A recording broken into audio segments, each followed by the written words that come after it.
Bismillahirrahmanirrahim. Assalamualaikum warahmatullahi wabarakatuh. Pada hari ini, anak-anak akan bersama dengan Ustazah Roha dalam Pendidikan Islam bidang adab tahun 5 yang bertajuk Berjual Beli dengan Berhemah. Jom kita lihat standard kandungan. 6.2 merumus konsep adab berjual beli yang menepati syarat dan mengamalkannya secara beradab dan istiqomah. Standard pembelajaran, murid dapat menyatakan pengertian dan hukum jual beli berdasarkan dalil nakli. Kedua, menerangkan adab berjual beli. Ketiga, mengklasifikasikan adab berjual beli. Keempat, menganalisis kepentingan beradab ketika berjual beli. Dan kelima, mengamalkan adab berjual beli yang menepati syarat secara beradab dan istiqomah. Mari kita lihat apa objektif pada hari ini. Pertama, menyatakan pengertian jual beli. Kedua, menyatakan dalil dan hukum. Ketiga, menerangkan adab ketika berjual beli. Keempat, menjelaskan kepentingan adab berjual beli. Dan kelima, mencadangkan tindakan adab berjual beli dengan mencontohi Rasulullah SAW dalam berjual beli. Jom kita lihat apa pengertian jual beli. Jual beli ialah akad pemilikan harta yang memberikan kesan pemberian pemilikan secara kekal terhadap objek, harta atau manfaat. Dalil daripada surah Al-Baqarah ayat 275. A'udzu billahi minasyaitonir rajim.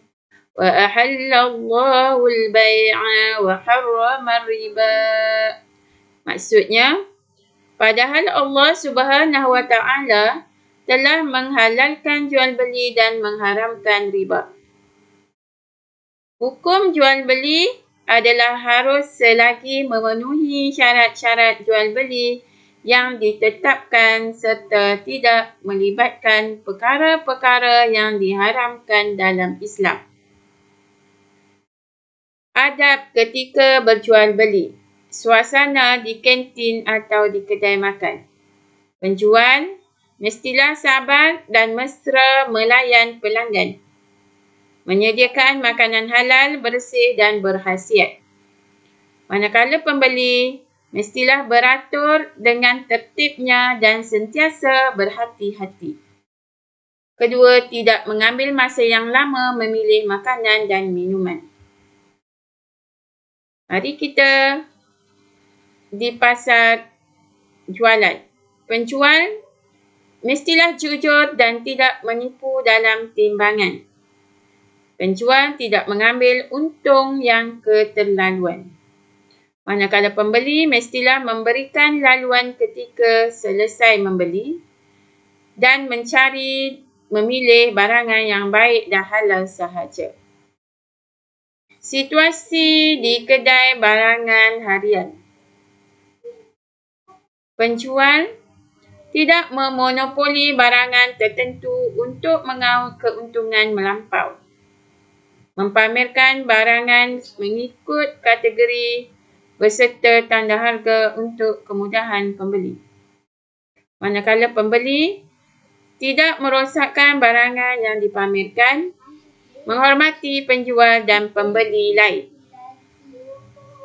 Apakah kepentingan adab berjual beli anak-anak? Dari segi individu, mendapat pahala dan keredaan Allah Subhanahu Wa Taala. Pembeli dan penjual berpuas hati dan gembira. Keberkatan hidup akan terpelihara.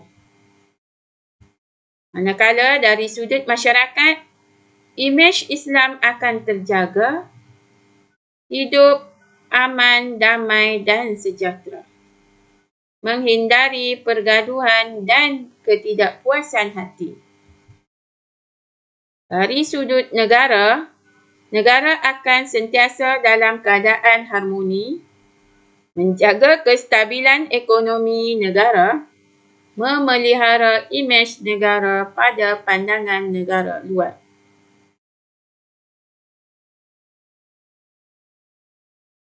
Mencadangkan tindakan mencontohi adab Rasulullah SAW dalam berjual beli. Bertolak ansur.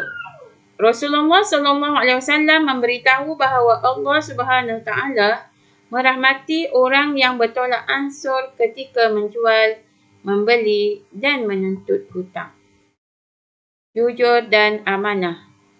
Pesan Rasulullah SAW kepada penjual dan pembeli agar jujur ketika berjual beli bagi mendapatkan keberkatan hidup. Seterusnya, menunaikan hak orang lain dengan sempurna. Seorang lelaki datang menuntut hutang daripada para sahabat, iaitu seekor unta. Para sahabat mempunyai unta yang keadaannya lebih baik daripada unta yang diberi hutang oleh lelaki itu.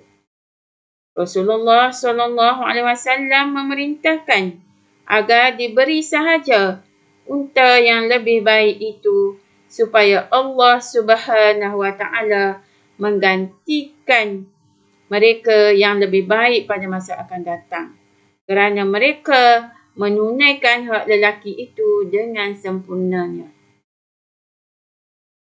Baik anak-anak, marilah sebagai kesimpulan, marilah kita sama-sama menyanyikan sebuah nasyid. Jom. Marilah murid-murid, mari semua amalkan adab berjual beli. Contohi sunnah Rasulullah, berkat sentiasa hidup harmoni. Ulang sekali lagi. Marilah murid, mari semua amalkan adab berjual beli. Contohi sunnah Rasulullah, berkat sentiasa hidup harmoni.